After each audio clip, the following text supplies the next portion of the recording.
আসসালামু আলাইকুম। ব্যাগে কেরম আছেন? আশা করি ব্যাগ ভালো আছেন, আমিও ভালো আছি। আর জান্নগর লগে আর একটা রান্নার ভিডিও শেয়ার করতাম আইছি। তো এখানে কি দেখতে পাচ্ছেন?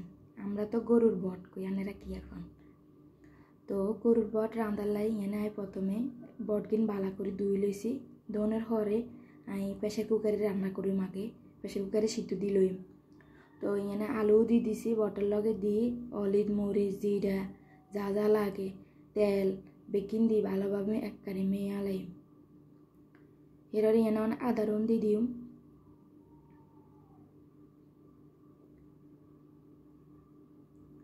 আদা রসুন দিয়ে ভালোভাবে একবারে মেয়াই তো হানি দিয়ে ডাকনা দিয়ে প্রেসার কুকারে সিজ দি লইম। এই তো হেজ মরিচ অল্প দিছি কারণ হরে আমি আবার হেজ মরিচ লাল করি এখানে হুনা হুনা করে ভাজিয়ে লাইম।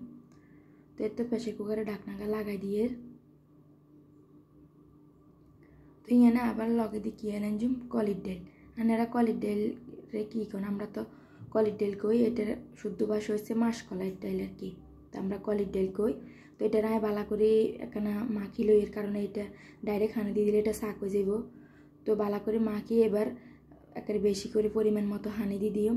দিয়ে এটার মধ্যে হলুদ মরিচ যা যা লাগে বেগিন আনারা তো জানেনি, আর এনে কিছু কনের নাই, বেগিন দিয়ে আগুন ধরে দিই।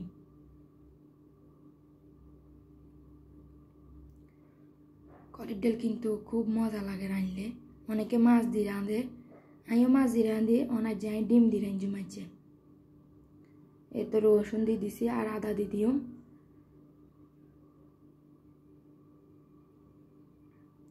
হেজ মরিচও দিয়ে দিছি।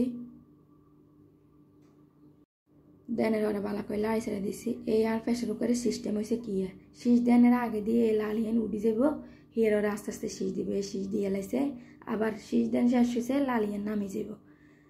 এই ডাকনা খুলি অন চাইয়ের কি অবস্থা বিকতে। এই তো সিদ্ধ হয়ে গেছে, এমনি ডাইলও উতরে গেছে। ডাইলের মধ্যে নাই ডিম দিয়ে দিও। আগে দিয়ে আমি একবার বট হুনা হুনা করবার লাগে এনে হেজ মরিচ দিয়ে দিম। তেল কিন্তু আগে দিছি, অল্প করে দিছি, বেশি দিই না। তো এতে হেজ মরিচ দিয়ে কিনে লাল করে লইম। লাল করে বটে কিনে এনের মধ্যে দিয়ে দিম। এই তো দিয়ে দিছি। এবার লাড়ি সাড়ি একবারে হুনা হুনা ভাজা ভাজা করে এলাই মারি।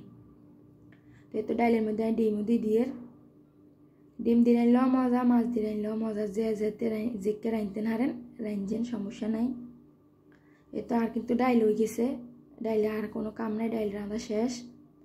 এবার আমি বটে কিনে ঠিকঠাক করে লইয়ে এর মধ্যে টমেটো দিয়ে দিছি, দিয়ে এবার শুধু লাড়ি সাড়ি হুনা হুনা করবার পালা। তো ভিডিওগুলো ভালো লাগলে ব্যাগকে ভালো থাকেন। আল্লাহ হাফেজ।